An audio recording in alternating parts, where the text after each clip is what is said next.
کہتے ہیں مجلس میں ایک شخص آتا تھا بوڑھا. اب ظاہر ہے لوگ جب مجلس میں آتے ہیں تو مجلس کے آداب ہیں, مجلس کے طریقے ہیں.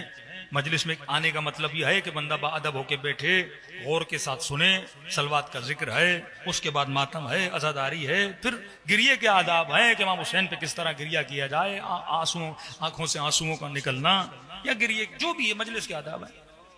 اب ایک کلچر ایران اور عراق میں ہے, ہمارے یہاں بہت برا مانا جاتا ہے اور وہاں ان کا کلچر ہے کہ ہمارے یہاں مجلس جب شروع ہوتی ہے تو ہر ایکٹیویٹی بند ہو جاتی ہے, پورا فوکس خطیب کی طرف, خطیب کی باتوں کی طرف, مصائب امام حسین کی طرف.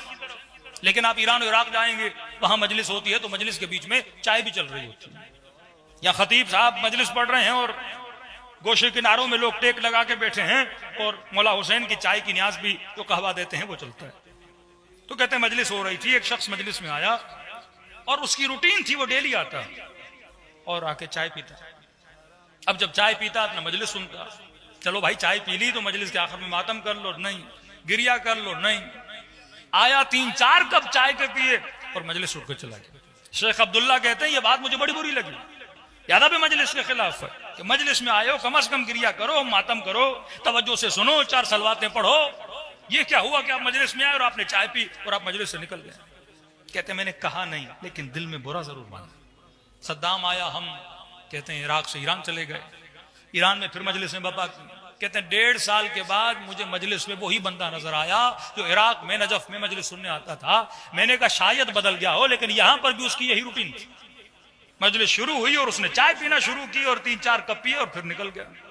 میں نے کہا بندے خدا, نہ وہاں پہ سدھرا نہ یہاں پہ سدھرا, وہی کام ہے اس کے, نہ غور سے مجلس سنتا ہے, نہ ماتم کرتا ہے, نہ گریہ کرتا ہے, بس آیا اور 3-4 چائے کے کپ پہ کے نکل جاتا ہے.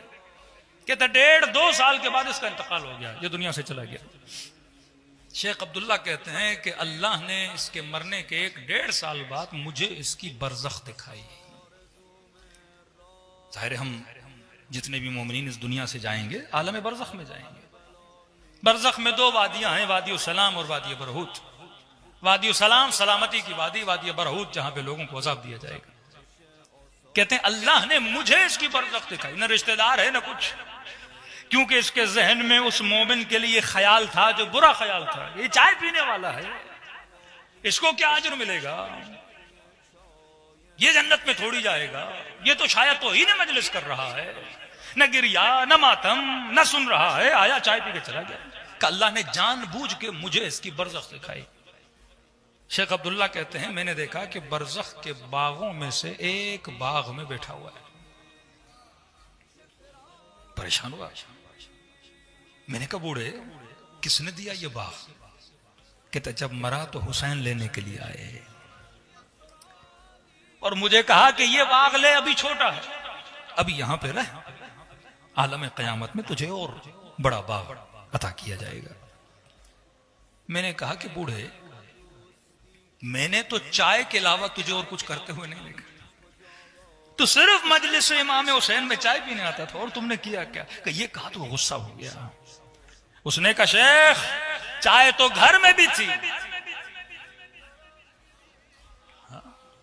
شیخ چائے تو میرے گھر میں بھی تھی, میں مجلس حسین میں چائے پینے نہیں حسین کی چائے پینے کے لیے آتا تھا. اب تصور کریں جو اس نیت سے بھی فرش عزا پر آئے. قہوہ ہے نا ہمارے ہاں تو چلو دودھ مہنگا ہے, پانی مہنگا ہوتا ہے کیا, کہ یہ چائے تو میں گھر میں بھی پی سکتا تھا, لیکن میں نیت کر کے آتا تھا نہیں فرش عزا پہ جاؤں گا, حسین کے نیاز کی چائے پیوں گا. اس نیت کو مد نظر رکھتے ہوئے امام حسین نے عالم برزخ میں اسے باغ عطا کیا. اب تصور کریں جو حسین پہ گریہ کرے اس کا کتنا اجر ہے.